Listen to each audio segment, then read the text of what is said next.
আসসালামু আলাইকুম। আজকে আমি আপনাদেরকে একটা ডেমনস্ট্রেশন দেখাচ্ছি, যেটা পিংলা সিপিপি হাউস। এটা একটা প্রিন্টিং সলিউশন কোম্পানি, যে বিভিন্ন যে অফসেট প্রিন্টিং প্রেস আছে সেগুলোর যে প্লেট তৈরি করতে হয়, এনারা সেই বিজনেসটা করে। তো আমি এরকমই একটা সফটওয়্যার বা বিজনেসের সফটওয়্যারের আজকে একটু ডেমনস্ট্রেশন দেখানোর চেষ্টা করছি। ভিডিওটি না টেনে ভিডিও শেষ পর্যন্ত থাকার চেষ্টা করবেন। তো চলুন কথা না বাড়িয়ে আমরা শুরু করি। প্রথমে আমরা যেটা দেখতে পাচ্ছি, এটা হলো আমাদের সফটওয়্যারের লগইন পেজ। এখানে যে ইউজার তার ইউজার আইডি এবং পাসওয়ার্ড দিয়ে লগ ইন করবে, এবং ইউজার আইডি পাসওয়ার্ড অনুযায়ী কিন্তু তার রোল এবং প্রিভিলেজগুলা আইডেন্টিফাই করা থাকবে। যেমন আমি একটা ইউজারকে কতটুকু অ্যাক্সেস দিতে চাচ্ছি, সে যখন এখানে লগ ইন করছে সেই অনুযায়ী কিন্তু সফটওয়্যারে তার অ্যাক্সেস পারমিটেড অংশটুকু নিয়ে সফটওয়্যারটা ওপেন হবে। তো আমরা লগ ইন করি। আমরা যে আইডিতে লগ ইন করলাম এখানে ফুল অ্যাক্সেস আছে, এ টু জেড সবগুলো অ্যাক্সেস আছে, যার কারণে আমি এই আইডিতে লগ ইন করলাম।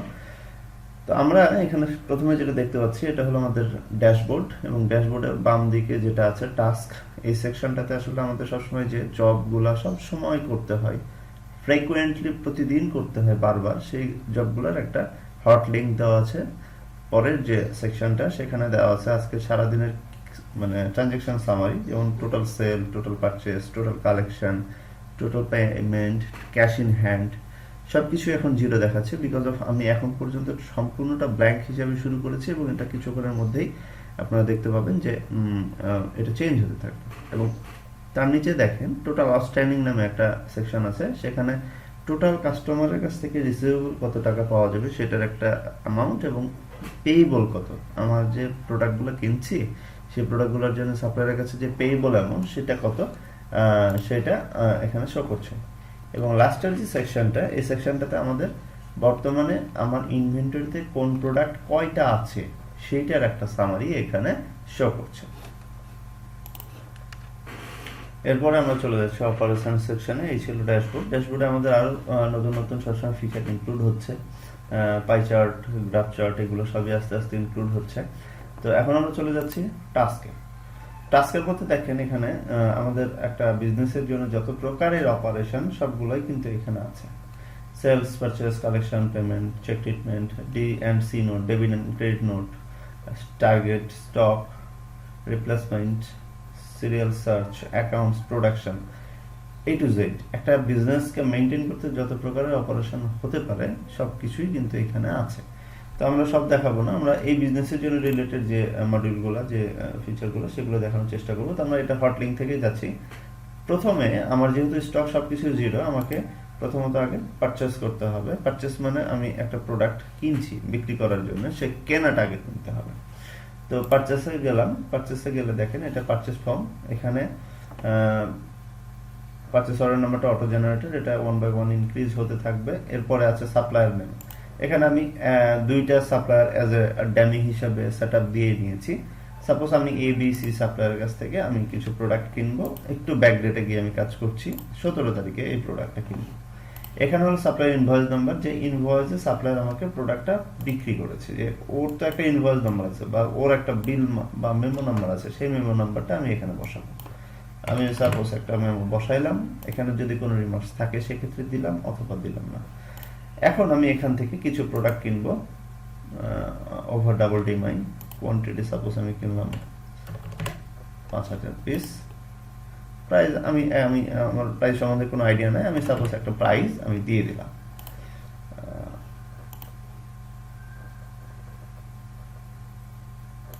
ডাবল ডিমাইন প্লেট, এটা কিনলাম সাপোজ আমি 2500 পিস। প্রাইস এখানে সাপোজ আমি দিলাম এটা 43 টাকা 50 পয়সা। আপনারা একটু মনে রাখবেন আমি কি কিনছি, কয়টা কিনছি, এবং আমি যখন সেল আউট করবো বা যে কোনো অপারেশন করবো কোথায় কিভাবে কি আউট মানে আপডেট হচ্ছে পুরোটাই দেখার চেষ্টা করবেন। এরপরে হয়তো শর্ট ডাবল ডিমাইন আমি কিনলাম, কোয়ান্টিটি এখানে দিলাম হয়তো আমি 8000 পিস। প্রাইস দিলাম এটার সাপোজ 40 টাকা 10 পয়সা সাপোজ। আচ্ছা, এরপরে কিনছি শর্ট ডাবল কিনেছি একবার, ওভার ডাবল ডিমাইন, এটা কিনলাম আমি 4500 পিস। এটার প্রাইস আমি সাপোজ দিলাম 37 টাকা। ড্যামিকর্ড প্লেট এটা কিনলাম সাপোজ 6,500 পিস এবং এটার প্রাইস দিলাম আমি 35 টাকা। এবং আমি এবার একদম লাস্টে চলে যাই অফসেট অনসেট পেপার, এটা কোয়ান্টিটি আমি কিনলাম সাপোজ 3000 পিস এবং এটার প্রাইস আমি দিয়ে দিলাম সাপোজ 20 টাকা। তো আমি 6টা প্রোডাক্ট এখানে কিনলাম। তো 6টা প্রোডাক্টের প্রাইস এবং দাম অনুযায়ী আমার টোটাল প্রাইস, আমার ইনভয়েস বিল আসছে 11,08,550 টাকা। আমি যখনই এটা সেভ অ্যান্ড প্রিন্ট দিয়ে দিলাম আমাকে একটা ইনভয়েস শো করছে এবং আমার এটা কিন্তু সেভ হয়ে গেল। তো আমি এই রিপোর্টটার একটা কপি রাখছি, পিডিএফ কপি আমি রাখছি। আমি এখন প্রিন্ট দিচ্ছি না, বিকজ অফ এটা আমার রেফারেন্সের জন্য প্রয়োজন হবে।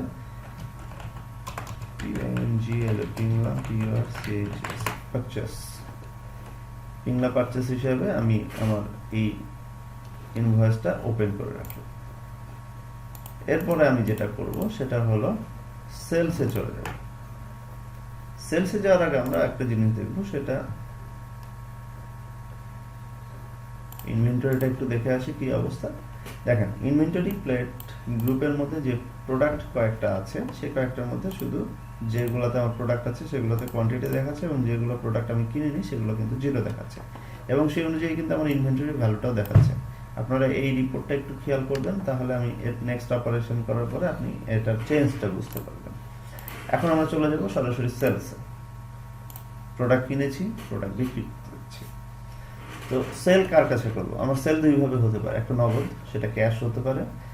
আমি ক্যাশ কখনোই সেল করব না, আমি আমার পার্টির নামে সেল করব। এখানে আমি কিছু অলরেডি প্রিন্টিং সলিউশন যারা দেয় তাদের আমি নাম সেটআপ দিয়ে নিয়েছি। অগ্রণী প্রেস, জাজিরা প্রিন্টিং প্রেস, তারেকার, প্রজাপতি ডিজিটাল, আমাদের রাজশাহীর কিছু স্থানীয় বড় যে প্রিন্টিং প্রেসগুলো আছে তাদের আমি একটা লিস্ট করে ফেলেছি। সাপোজ আমি অগ্রণী প্রিন্টিং প্রেসে আমি প্লেট বিক্রি করছি double demy.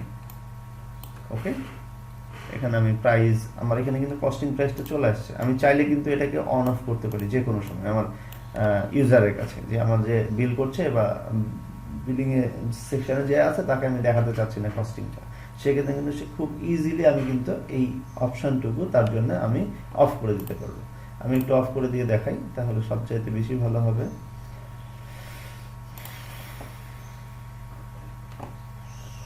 So cost product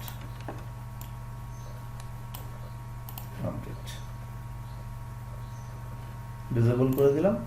এখন আমি যখনই কোনো প্রোডাক্টটা একটা রিলোড দিয়ে নিই, এরপরে আমি অগ্রণীর কাছে কোনো একটা প্রোডাক্ট সিলেক্ট করা মাত্র তার অ্যাভেলেবল কোয়ান্টিটিটা শুধু শো করছে, এছাড়া কিন্তু কোনো কস্টিং ইউজারের কাছে আর শো করবে না। সো আমি আমার বিজনেসে কাকে কতটুকু প্রিভিলেজ দিতে চাচ্ছি আমি কিন্তু এখান থেকে সুন্দরভাবে ডিফাইন করে দিতে পারছি। তো চলেন আমরা কথা না বাড়িয়ে আমরা বিলটা শেষ করি। আমরা যদি রিমার্কসে কোনো কিছু থাকে সেক্ষেত্রে আমরা রিমার্কস লিখলাম, সাপোজ আমরা এবিসি কিছু লিখলাম, ফোন নাম্বার দেওয়ার দরকার নাই যেহেতু এটা আমাদের প্রি সেটেড বায়ার, সুতরাং এর ফোন নাম্বারটা অটোমেটিক্যালি চলে আসবে। এটাকে আমি বিল করছি সাপোজ 50 না 145 টাকা। কোয়ান্টিটি আমি দিলাম সাপোজ 5 পিস, অ্যাড করলাম, আমার কিন্তু প্লেট রেডি, একটা বিল হয়ে গেল। এবং সেভ অ্যান্ড প্রিন্ট আমি এখন যদি দিই সেক্ষেত্রে আমার একটা ইনভয়েস জেনারেট হয়ে যাবে। তার আগে একটু কথা আছে, একটু কাজও আছে।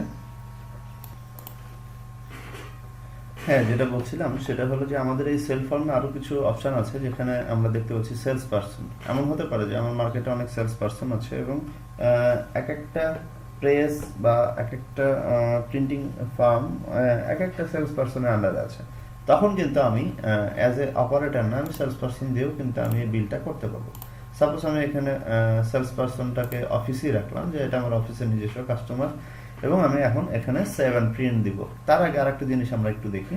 এখানে আমি যদি ডিসকাউন্ট দিতে চাই, আমি পার্সেন্টেজের ডিসকাউন্ট দিই, অটোমেটিক্যালি আমার এখানে পার্সেন্ট ক্যালকুলেট হয়ে যাবে। আর আমি যদি পার্সেন্টেজ না দিই, আমি যদি এখানে সরাসরি টাকা ডিসকাউন্ট দিতে চাই, আমার এখানে টাকাও ডিসকাউন্ট হতে পারে। এরপর আমি যেটা করব সেটা হলো কালেকশন। এই ফর্মটার কাজ হলো বা এই ফিল্ডটার কাজ হলো যে আপনার বিল 700 টাকা হচ্ছে, বাট আপনি এখন 700 টাকা নাও দিতে পারেন, এটা বাকিও থাকতে পারে। তো আমি এটা পুরোটা বাকি না, আমি কিছু কালেকশন করব, কিছুটা বাকি রাখবো। সাপোজ আমি 100 টাকা কালেকশন করলাম, 600 টাকা আমার বাকি থাকলো। এখন আমি 7 যদি প্রিন্ট দিই সেক্ষেত্রে আমার একটা এই পুরো সেলটা সেভ হবে এবং সাথে সাথে আমার একটা ইনভয়েস ওপেন হবে। আর এখানে আরেকটা বাটন আছে 7 নিউ। আমার যদি ইনভয়েস এখন প্রয়োজন না হয়, পরে প্রিন্ট দিতে হয়, সেক্ষেত্রে 7 নিউ করলে আমার ইনভয়েসটা এখন ওপেন হবে না, প্রিন্টিং এর জন্য শো করবে না এবং আবার নতুন ভাবে সেল ফর্মটা ওপেন হয়ে যাবে with number 2 sales order number, মানে এই নাম্বারটা ইনক্রিজ হবে এবং আবার এই সেল ফর্মটা ওপেন হয়ে যাবে। তো আমি একটা ইনভয়েস ওপেন করব, 7 প্রিন্ট।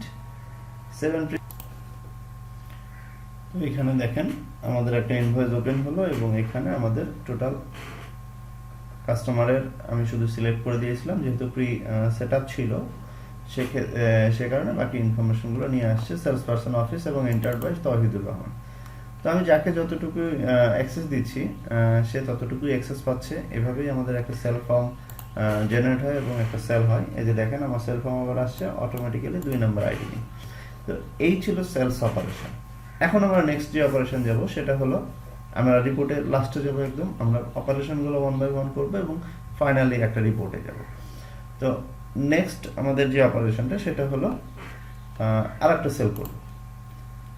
এবার প্রজাপতিতে সাপোজ আমরা সেল করলাম ডাবল ডিমার প্লেট, এটা সাপোজ আমি 40 টাকাতে 10 পিস সেল করলাম, এটা আজকের ডেটে করি। এরপরে আর একটা করলাম ডাবল ডিমার পেপার, এটা করলাম সাপোজ 60 টাকা, কোয়ান্টিটি দিলাম আমি সাপোজ 40টা। এরপরে আমি হাতে একটা করলাম শর্ট কোট প্লেট, এটা স্টকে নাই, দেখেন এটা আমি চাইলেও বিল করতে পারবো না। সাপোজ আমি বিল করতে গেলাম, আমাকে কি বলতে হবে software automatically no enough stock, আমি চাইলেও কিন্তু বিল করতে পারবো না, because of this is not available in my stock. এখানে আমি এটা প্রাইস দিলাম সাপোজ আমি 55 টাকা, কোয়ান্টিটি সাপোজ আমি দিলাম 100। আমি এখানে একটু বিলটা বড় করলাম। এরপরে আমি রিমার্কস চাইলে লিখতে পারি, না চাইলে না লিখতে পারি। এটাও তো সেলস পারসন আমার অফিসে আছে, এটাতে সাপোজ আমি কোরিং করলাম। তাহলে আমি আর একটা প্রোডাক্ট অ্যাড করতে হবে, যেহেতু আমি আপডেট করেছি সুতরাং আপডেটের পরে একটা চেঞ্জ না আনলে আপডেটটা হবে না। 150 পিস, তাহলে আমার দেখেন 15,500 টাকা টোটাল ইনভয়েস তৈরি হলো। এবং আমি এটা যখন সেভ দিয়ে দিচ্ছি, সেভ দিয়ে দিলাম, সেভ হয়ে গেল। এবং এখানে দেখেন আমার সামনে প্রোডাক্টের নাম, সাইজ, এরপরে যেটা আসছে সেটা হলো আমার, আচ্ছা এখানে সেকেন্ড লাইনে আসছে না, ওকে নো প্রবলেম, আমি এটা সেকেন্ড লাইনে আনার ব্যবস্থা করছি।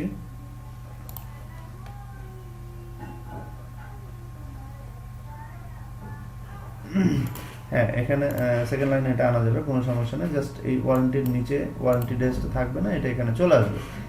আমরা ফাইনাল ডেলিভারির সময় এটা ইনভয়েসের ডিজাইনটা যে কোনো সময় যে কোনোভাবে চেঞ্জ করা সম্ভব।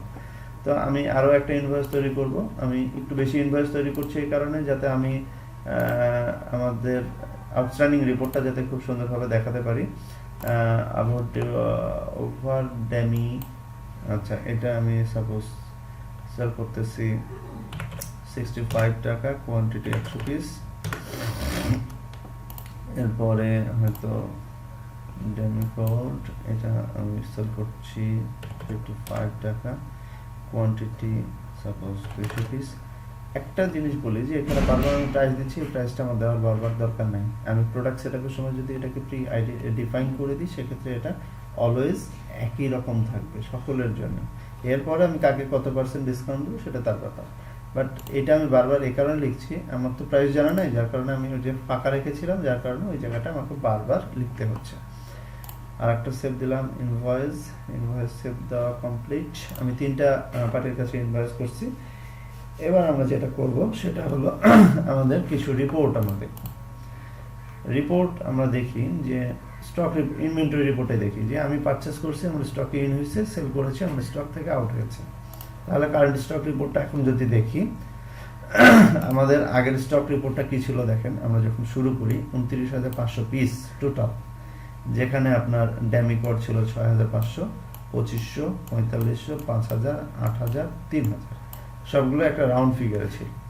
এখন আমাদের আফটার মানে অপারেশন, এখন এটা কিন্তু অটোমেটিক্যালি চেঞ্জ হয়ে আসছে। দেখেন 28,895 হয়েছে, এটা 6,500 ছিল, এটা 6,500 ছিল, হ্যাঁ 500 ছিল, 6,200 হয়েছে, এটা 2,500 ছিল, 2,460 হয়েছে, এটা 5,000 ছিল, 4,390 হয়েছে, এটা 5,000 ছিল মেবি, না 5,000 বা 6,000 ছিল, এটা 4,995 হয়েছে। সবগুলো কিন্তু আপডেট হয়েছে এবং সাথে সাথে আমার ইনভেন্টরি ভ্যালুটাও আপডেট হয়েছে। আমি কিন্তু ইনভেন্টরিতে হাত দিইনি এবং এটা কমানো সম্ভব না, একমাত্র বাড়ে তখন যখন কেনা হয় এবং কমে তখন যখন বিক্রি হয়। তাহলে আমাদের ইনভেন্টরি রিপোর্টটা খুব সুন্দরভাবে কিন্তু মেনটেন হচ্ছে। এটা আমাদের কারেন্ট স্টকের একটা সিনারি। এখন আমরা যদি দেখতে চাই যে আমাদের একটু ব্যাকডেটে গিয়ে স্টকের কি অবস্থা, সেক্ষেত্রে কি হবে, ইনভেন্টরি থেকে স্টক এনি ডেট, এখানে আমি যদি 30-30 দেখি সেক্ষেত্রে আমার একটু ঝামেলা হবে, বিকজ অফ আমি ব্যাক ডেটেও একটা সেল করে আসছিলাম। দেখেন এখানে 4,995 আসছে, বিকজ অফ আমার ওপেনিংটাই আজকে শুরু হয়েছে 4,995 দিয়ে। আমার আজকে কোনো সেল নাই, বাট এটার সেল তো আসলে পেছনে হয়েছে, এর কারণে দেখাচ্ছে দেখেন টোটাল 600 পিস সেল, মানে 29,495 পিস নিয়ে আমি শুরু করলাম দিন, 600 পিস সেল করলাম সারাদিন, কোনো সেল আর কোনো বিক্রি টিক্রি কিছু নাই, প্রোডাক্ট রিটার্ন নাই, ট্রান্সফার নাই, ফাইনাল আমার ক্লোজিং স্টক 28,895, 495 ছিল 895, মানে 600 পিস সেল হলো। আমি যদি এই রিপোর্টটা একটু ব্যাকডেট থেকে দেখি, সাপোজ ডিসেম্বরের 1 তারিখ থেকে দেখি, সেক্ষেত্রেই দেখেন চেঞ্জটা হচ্ছে। এটা 5,000 ছিল না, এই যে 5 পিস সেল চলে আসছে কিন্তু, বিকজ অফ এই সেলটা তো আজকে ছিল না, এই সেলটা ছিল প্রায় 10-12 দিন আগে। সো এইটা এখন আমার রিপোর্টে কিন্তু চলে আসছে। তো এই আমাদের স্টকের একটা সুন্দর লেজার এবং স্টকের কারেন্ট একটা স্ট্যাটাস আমি দেখালাম। এছাড়া আমরা এখন যদি ড্যাশবোর্ডে যাই, দেখেন আমাদের যে অপারেশনগুলো হয়েছে সেগুলোর কিন্তু অটোমেটিক্যালি একটা রিফ্লেকশন এখানে চলে আসছে। একটা কথা আপনারা বলতে পারেন, আমরা তো পারচেস করছি, কিন্তু পারচেসটা কেন আসছে না? একটু খেয়াল করে দেখেন, আমরা যে পারচেস করেছিলাম, পারচেসটা কোন ডেটে করেছিলাম? আজকের ডেটে তো করি নাই, সুতরাং আজকে তো এটা রিফ্লেকশন আসার কথা না। আজকের ডেটে আমরা একটা পারচেস করি, তাহলে দেখি রিফ্লেকশন আসছে কিনা। আমরা সাপোজ মেঘনা প্রিন্টিং থেকে আমরা আজকের ডেটে একটা পারচেস করছি। একটা জিনিস আপনারা খেয়াল করবেন, এখানে ডেট পিকার আমরা ইচ্ছা মতো ডেট পিক করতে পারছি। এক্ষেত্রে কিন্তু একটা সমস্যা হতে পারে যে আমার ইউজার ব্যাকডেটে গিয়ে কোনো একটা অপারেশন করতে পারে যেটা আমার অ্যাকনলেজমেন্টের বাইরে চলে যাচ্ছে। এই ক্ষেত্রে আমাদের সফটওয়্যার সিকিউরিটিতে যেটা আছে যে কোন ইউজারকে আপনি ডেট পিকার অ্যাক্সেস দিবেন আর কোন ইউজারকে আপনি ডেট পিকার অ্যাক্সেস দিবেন না, সেটা আপনি ডিফাইন করতে পারবেন। একটা নর্মাল ইউজার সে কখনোই এই ডেট সিলেকশনের অপশনই পাবে না, বাট আপনি অ্যাজ এ ইউজার অ্যাডমিন হিসাবে বা সুপার অ্যাডমিন হিসাবে কিন্তু আপনি এই ডেট পিকারের অপশনটা পাবেন, বিকজ অফ আপনার ব্যাকডেটে অপারেশন করা লাগতেই পারে। বাট একটা ইউজার যে অপারেটর সামনে কাউন্টারে বসে বিল করছে, তার তো ডেট পিকারের অপশন নাই, তুমি কারেন্ট ডেটের কাজ তুমি কারেন্ট ডেটেই করছো। আমি আজকে ডেটে একটা পারচেস করছি, শর্ট মিনি প্লেট, এটা কোনো প্রোডাক্ট ছিল না স্টকে, আমরা এই প্রোডাক্টে পারচেস করছি, কোয়ান্টিটি 10,000 পিস, আমরা এটা প্রাইস দিলাম সাপোজ 30 টাকা, অ্যাড করলাম, 7 প্রিন্ট করলাম। এখন আমরা যদি আমাদের পারচেস ড্যাশবোর্ডে যাই, সেক্ষেত্রে দেখেন 3 লক্ষ টাকার আমাদের কিন্তু আজকের ডেটে পারচেস হয়ে গেল। আমরা করলাম সেল, আমরা করলাম পারচেস, এবং এই সেল পারচেসের ফলে আমাদের স্টক বা ইনভেন্টরি যে রিফ্লেকশন আসলো সেটা আমরা দেখলাম। এবং আমরা আরেকটা জিনিস কিন্তু দেখতে পাচ্ছি এখানে যে আমাদের ড্যাশবোর্ডে অটোমেটিক্যালি কিন্তু আমার কোন প্রোডাক্ট কয়টা আছে এটা কিন্তু আমাকে এখানে সাথে সাথে কিন্তু দেখিয়ে দিচ্ছে। সুতরাং আমার কনফিউশন হওয়ার বা বিভিন্ন স্টকের রিপোর্টের মধ্যে গিয়ে চেক করার কোনো প্রয়োজন নেই, আমি এখানেও কিন্তু দেখে নিতে পারবি যে আমার এই প্রোডাক্টটা কয়টা আছে। এখন আমরা যাব পেমেন্টে। পেমেন্ট আমরা দেখেন বিভিন্নভাবে হয়, দুইভাবে হয় সাধারণত। একটা হলো নগদ টাকা দিয়ে কিনে নিয়ে আসি, আর একটা হলো কিনে নিয়ে আসার পরে নগদ টাকা দিই পরে।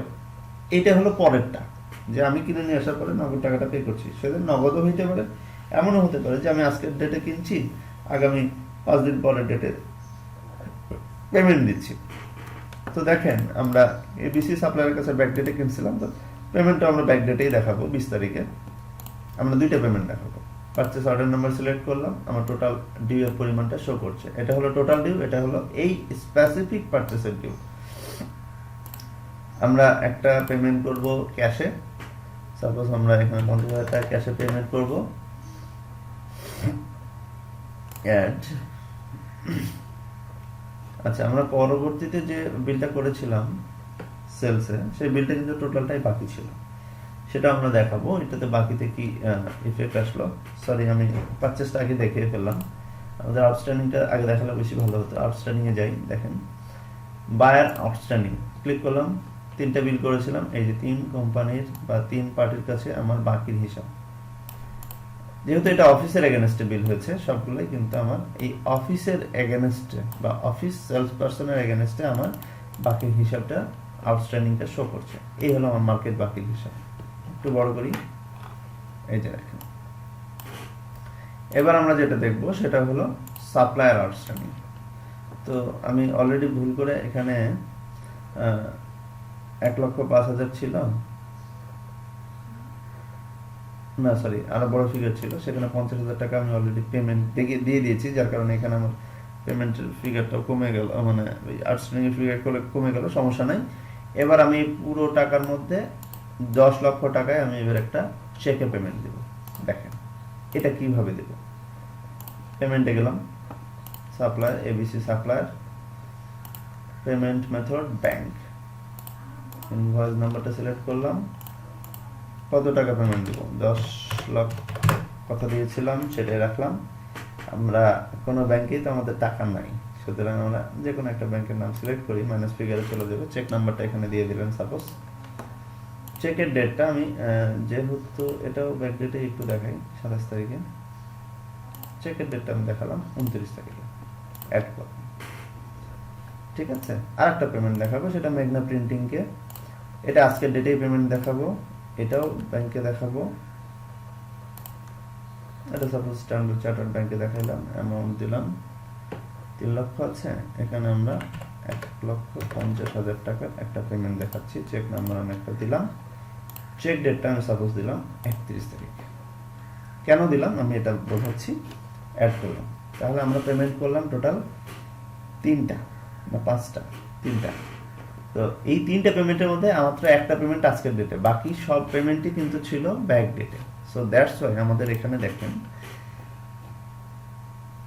ক্যাশ ইন হ্যান্ড, এই যে 50,000 টাকা পেমেন্ট দিয়ে দিছি না, 100 টাকা তো কালেকশন ছিল আমাদের, ক্যাশে ছিল, যার কারণে দেখেন 49,900 টাকা মাইনাস ফিগারে চলে গেছে। তো আমাদের এখানে পেমেন্ট আমরা একমাত্র 1,50,000 টাই আজকে দেখিয়েছি, যার কারণে এটাই শুধু শো করছে। আচ্ছা, আমরা একটা বড় সেল করি, না হলে আমাদের এখানে ক্যাশে মাইনাস ফিগার হয়ে আছে, এটা দেখতে খারাপ লাগছে। সাপোজ প্রজাপতির কাছে তো মনে হয় বিক্রি করলাম, রাজশাহী ইউনিভার্সিটি প্রেসের কাছে আমরা এই প্রোডাক্টটা বিক্রি করি, সাপোজ 70 টাকা, একটু বেশি বড় ফিগারে সেল করি, কোয়ান্টিটি 6,000 পিস, তাহলে আমাদের ক্যাশে মাইনাস ফিগারটা চলে যাবে।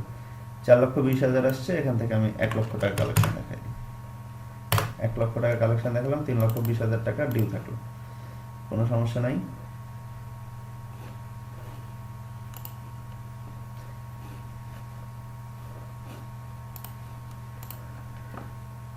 এখন আমাদের সাপ্লায়ার আউটস্ট্যান্ডিং এর ফিগারটা দেখেন, এটা 58,000 নেমে আসছে, এটা 1.5 লক্ষতে নেমে চলে আসছে। অলরেডি অ্যাডভান্স চেক ইস্যু হয়ে আছে এখানে 10 লক্ষ টাকা, তার মানে আমার কিন্তু অ্যাডভান্স চেক ইস্যুর যে লিস্টটা আমি কিন্তু এখানে পেয়ে যাচ্ছি, যে এই পার্টির নামে আমার 10 লক্ষ টাকার অ্যাডভান্স চেক ইস্যু করা আছে, বাট আমি এখনো পেমেন্ট দিইনি, আমার টাকাও দিতে হয় নাই, আমার এটা কিন্তু ইয়া থেকেও কোনো আমাকে টাকা দিতে হয় নাই, আমার ব্যাংক থেকেও কোনো টাকা দিতে হয় না। সো দ্যাটস ওয়াই এখানে যেটা আপনি বলতে পারেন যে যেহেতু ব্যাংক থেকে কোনো টাকা দিতে হয় নাই, আমার তো টাকা মাইনাস হয় নাই, এই কারণে এখানে আউটস্ট্যান্ডিং ক্যারি ফরওয়ার্ড হচ্ছে, কোনো সমস্যা নাই। এরপরে দেখেন আমার এখানে ক্যাশ ইন হ্যান্ডে 50,100 টাকা চলে আসছে। এখন আমি কালেকশন করব, বাকি যে টাকাটা আছে সেই টাকাটা কালেকশন করব। আমরা কার কাছে, রাজশাহী প্রেসের কাছে 3,20,000 টাকা কিন্তু আমরা পাই, দেখাচ্ছে। ওকে ফাইন, ইনভয়েস নাম্বারটা সিলেক্ট করলাম, কি মারফত আমরা এটা কালেকশন করব, একটা করব ডিরেক্ট ব্যাংক আর একটা করব নর্মাল চেক।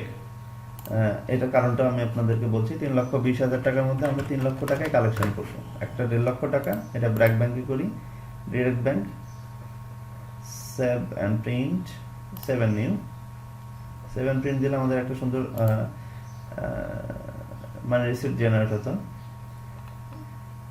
আরেকটা রাজশাহী ইউনিভার্সিটি প্রেস কি করবো বলছিলাম, 1,70,000 আছে। এখন এই টাকাটা করবো আমরা চেকে, এটা করবো আমরা সাউথ ইস্ট ব্যাংক, অ্যামাউন্ট 1,50,000 টাকা, না এটা 60,000 টাকা দিই। তারপরে এখন সেভ অ্যান্ড নেম। তাহলে এখন আমাদের আউটস্ট্যান্ডিং দেখেন কমে যাবে কিন্তু অটোমেটিক্যালি। আউটস্ট্যান্ডিং রিপোর্টেও এই সেম একইভাবে অ্যাডভান্স চেক ইস্যুর অপশনটা চলে আসবে। সরি, এখানে আমাদের অ্যাডভান্স চেক ইস্যু দেখানো নাই। দেখেন আমাদের রাজশাহী ইউনিভার্সিটি প্রেস এখন মাত্র 10,000 টাকা পাবে। পেতো 3,20,000, আমি একবার 1,50,000 দিয়েছি, 1,60,000 দিয়েছি, এখন দেখেন মাত্র 10,000 টাকা বাকি আছে। তাহলে কিন্তু এই টাকাগুলা আমি যে ব্যাংকে কালেকশন করলাম, আমার কি ব্যাংকে টাকা চলে আসছে? আমরা একটু দেখি ব্যাংকের স্টেটমেন্টটা চেক করলে। Bank Asia, suppose BRAC bank না, এটা আমাদের ব্যাংক এশিয়ার নামে আছে আমাদের সফটওয়্যারে, না সরি এটা কি নামে আছে, south standard charter STA.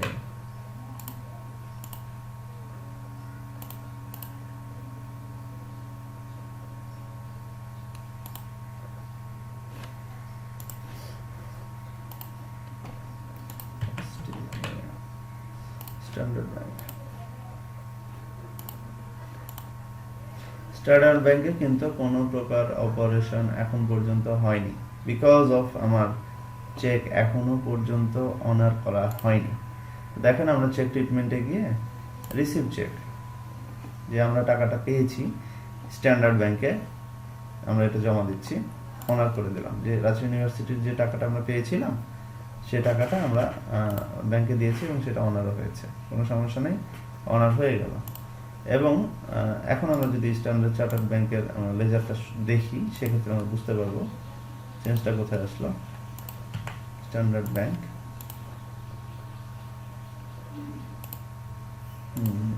Sorry আমাদের অ্যাকাউন্টের কোনো একটা অপারেশনের কারণে হয়তো এটা আসছে না, একটু জাস্ট আমি দেখেন এখানে আমি ব্র্যাক ব্যাংকে লেজার যখন দেখছি, ব্র্যাক ব্যাংকে ক্লিক করলাম, জাস্ট একটু ডেট ব্যাক ডেটে গিয়ে আমরা ফিল্টার করলাম। দেখেন আমার রাজশাহী ইউনিভার্সিটি প্রেস থেকে একটা কালেকশন হয়েছে, সেটা হলো সরাসরি ইউনিভার্সিটি প্রেস থেকে কালেকশন হওয়ার কারণে আমার এখানে 1.5 লক্ষ টাকা চলে আসছে। এবং আরও একটা ট্রানজ্যাকশন দেখেন, দুটোই আমার ব্র্যাক ব্যাংকেই ঢুকছে টাকা। চেক অনার হওয়ার পরে এটা প্রেস সরাসরি দিয়েছে আমার অ্যাকাউন্টে, আর এটা হলো যে চেক দিয়েছিল সেটা অনার হওয়ার পরে ইউনিভার্সিটির সেই টাকাটা আমার এখানে ঢুকেছে এবং এখানে দেখাচ্ছে 3,10,000 টাকা এখন আমার ব্যাংক ক্যাশে অ্যাভেলেবল। আচ্ছা, এখন আমি তো শুধু চেক নিই নাই, চেক তো দিয়েও ছিলাম। এটা কোন ব্যাংকের চেক দিয়েছিলাম? দেখেন ব্র্যাক ব্যাংক। স্ট্যান্ডার্ড ব্যাংকে কিন্তু এখন পর্যন্ত ব্যালেন্স নাই, এক। আর দ্বিতীয় কথা হলো যে স্ট্যান্ডার্ড ব্যাংকের যে চেকের ডেটটা সেটা 31 তারিখ, আজকে হলো 30 তারিখ।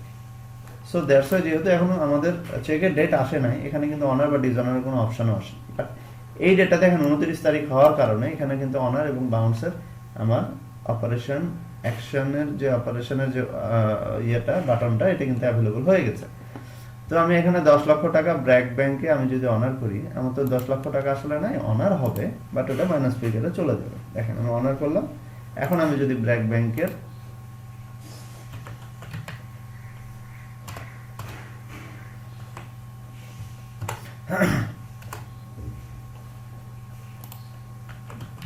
ব্র্যাক ব্যাংকের অ্যাকাউন্টটা যদি দেখি, দেখেন আমার এখানে 6,90,000 টাকা মাইনাস ফিগারে চলে গেছে। দিস ইজ অ্যাকাউন্টস, কোনো সমস্যা নেই। অ্যাকাউন্টস যখন আমরা ক্যাশ সহ মিলাই নিব তখন এটা অটোমেটিক্যালি সব হিসাবগুলো চলে আসবে। এখন দেখেন এখানে সামারিতে টোটাল আমার কিন্তু সিনারিওটা চলে আসছে। তার মানে আমরা করলাম কি, সেলস, পারচেস, কালেকশন এবং পেমেন্ট, 4টা অপারেশন অলরেডি করে ফেলেছি। তো এই 4টা অপারেশনের ফলে তো আমাদের অলরেডি একটা প্রফিট জেনারেট হয়েছে। তো আমরা প্রফিট দুইভাবে দেখতে পারি, একটা হলো গ্রস, সেটা হলো আমরা ইনভয়েস বাই ইনভয়েস আমরা এই প্রফিটটা দেখতে পারি। অল দেখি, আমরা একটা না দেখি, অল দেখি। দেখেন কোন ইনভয়েসে কত টাকা প্রফিট হয়েছে আমার এখানে চলে আসছে, কোন ইনভয়েসে কত টাকা প্রফিট হয়েছে। ঠিক তেমনই আমার এখানে স্টেটমেন্ট থেকে আমি প্রফিট দেখতে পারি, যেটা অ্যাকাউন্টস, ফিনান্সিয়াল এবং ইনকাম স্টেটমেন্ট। এইখানে এটা হলো আমি একটা সার্টেন ডেটের মধ্যে প্রফিট দেখতে পারি, যে আমার এই মাসে আমার প্রফিটের কি অবস্থা, আমার টোটাল সেল হয়েছে এত, টোটাল সেলসের যে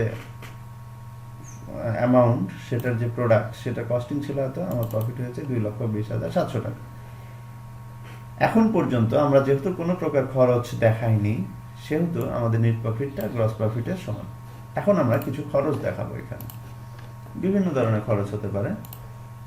ভাউচার উইজার্ডে গেলাম, ইলেকট্রিসিটি বিল আমার আসতে পারে এই মাসে 20,000 টাকা।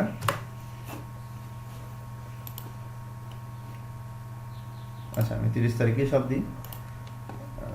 তারপরে মোবাইল বিল হয়তো আমাদের আসছে 2,000 টাকা।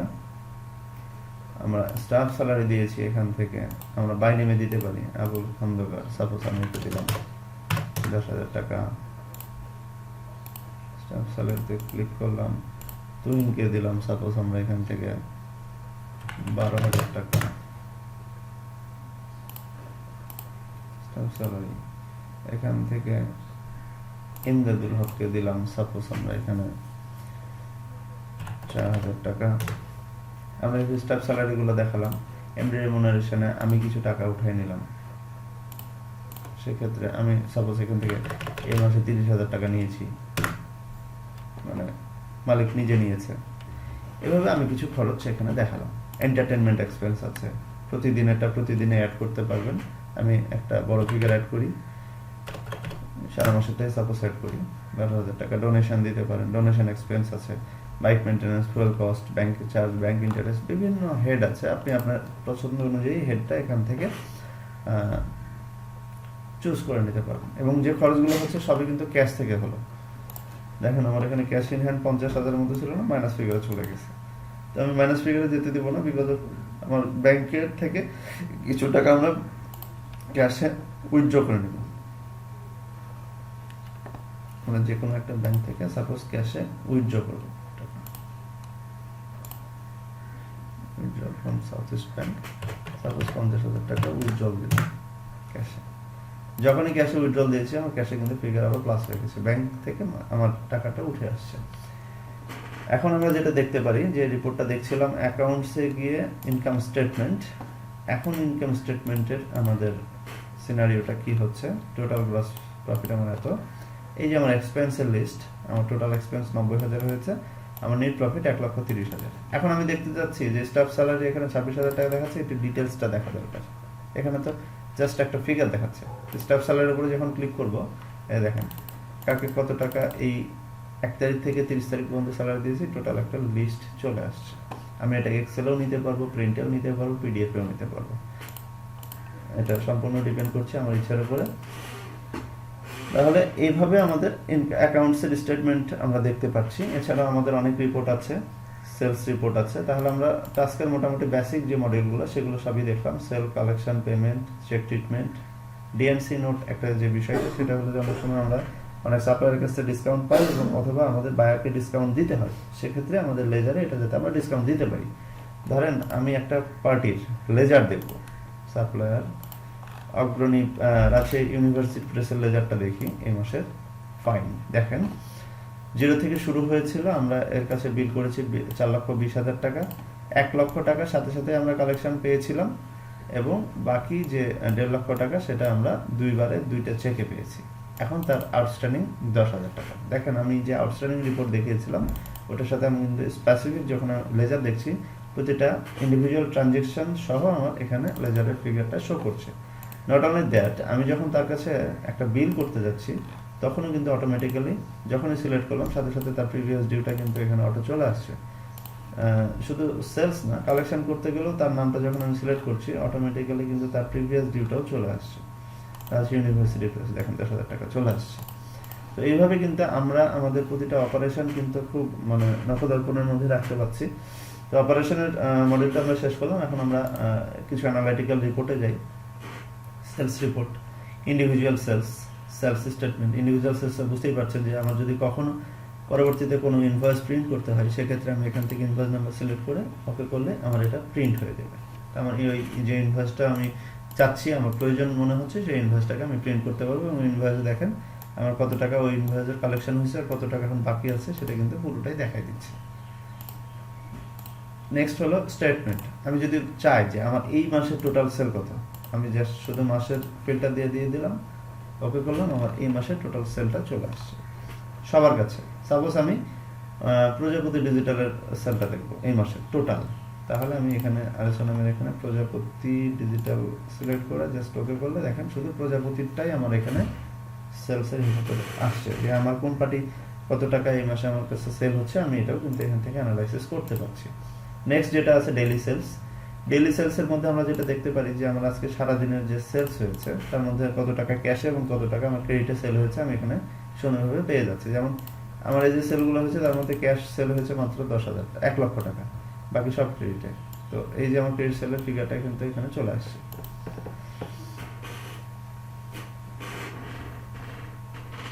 এই যে দেখেন আমার এখানে 4,20,000 মধ্যে 1 লক্ষ টাকা সাথে সাথে ক্যাশ পেয়েছিলাম, 1,60,000 টাকার চেক পেয়েছিলাম এবং 1,50,000 টাকা সে আমার ব্যাংক অ্যাকাউন্টে দিয়ে দিয়েছিল। এই টোটাল তার কাছ থেকে কালেকশনের হিসাব নিয়ে আমার এখন টোটাল 10,000 টাকা নিট আউটস্ট্যান্ডিং ডিউ তার কাছে শো করছে। এভাবে আমরা ডেইলি সেলসের রিপোর্টটা দেখতে পারি। এরপরে আমরা আছে সেলস অ্যানালাইসিস। এখানে ইনভয়েস প্রফিট আমি শুধু দেখাচ্ছি। ইনভয়েস প্রফিটটা হলো যে আমি এই স্পেসিফিক ইনভয়েস ওয়াইজ আমি সেলসের প্রফিট দেখতে পারবো। 1 তারিখ থেকে 30 তারিখ পর্যন্ত দিলাম, এর মধ্যে যতগুলো ইনভয়েস হয়েছে এবং তার প্রতিটার প্রফিট কিন্তু আমাকে শো করছে।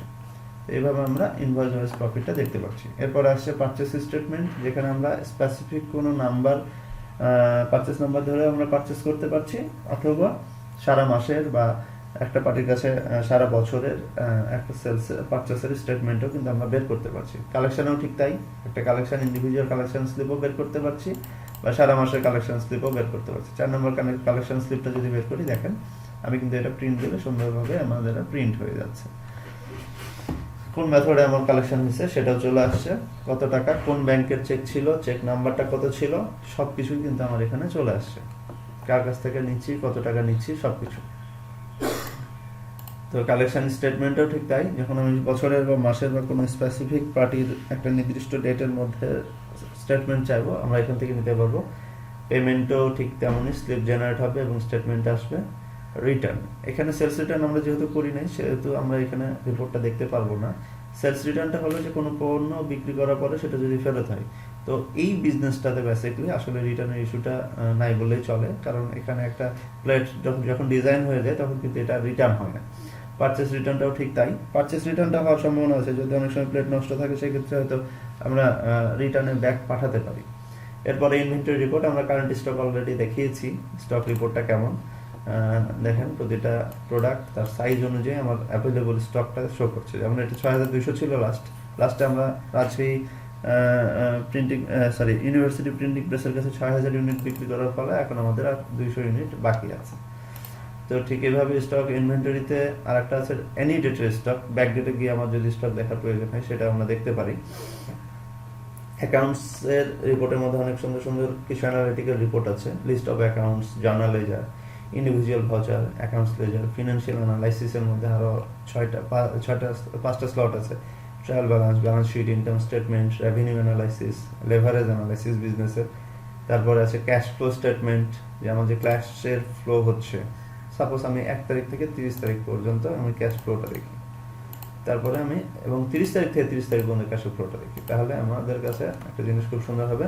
আমরা ক্যাশ জিরো নিয়ে শুরু করেছিলাম, আমরা আমাদের সাপ্লায়ারকে 50,000 টাকা পেমেন্ট দেওয়ার ফলে মাইনাস ফিগারে গেছিল, আবার ব্র্যাক ব্যাংক থেকে 50,000 টাকা আমরা উইথড্র করেছি, মানে ব্যাক ব্যাংকের মাধ্যমে আমরা 50,000 টাকা কালেকশন হয়েছিল, জিরো হইলো।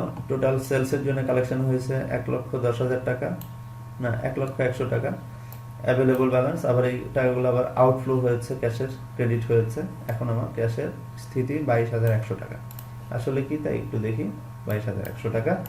আমি যদি একদিনের মানে 30 তারিখের ক্যাশ ফ্লোটা দেখি, দেখেন 39 দিয়ে শুরু হয়েছিল, দেখেন একটু চেঞ্জ আছে, 50,000 টাকা ব্র্যাক ব্যাংক, 1 লক্ষ টাকা আমার সেলসের এগেনস্টে কালেকশন, তারপরে আমার এখানে এক্সপেন্স। তাহলে এখন আমার কিন্তু যেহেতু এন্ডিং ডেট সেম, সুতরাং এই ডেটটাও কিন্তু আমার সেম।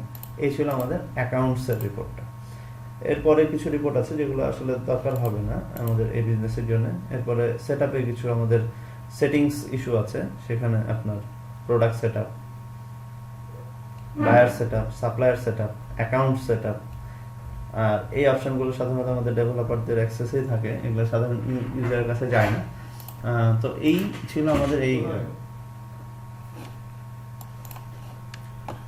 এই ছিল বেসিক্যালি আমাদের ইনভেন্টরি এবং অ্যাকাউন্টিং সফটওয়্যারের একটা এই পিংলা সিটিপি হাউস এই বিজনেসটার জন্য একটা ডেমনস্ট্রেশন। সকলেই ভালো থাকবেন, সুস্থ থাকবেন। আর এই সফটওয়্যারটা যদি আপনাদের পছন্দ হয় বা আরো কিছু জিজ্ঞাসা থাকে, সেক্ষেত্রে অবশ্যই স্ক্রিনে দেওয়া নাম্বারে অথবা ডেসক্রিপশনে দেওয়া নাম্বারে আমাকে ফোন দিবেন। আমি ফয়সাল সবসময় আপনার ফোনটা রিসিভ করার জন্য অ্যাভেলেবল আছি অফিসিয়াল টাইম এবং অফিসিয়াল অফিস ডেতে। ধন্যবাদ, সকলে ভালো থাকবেন, সুস্থ থাকবেন। আল্লাহ হাফেজ, আসসালামু আলাইকুম।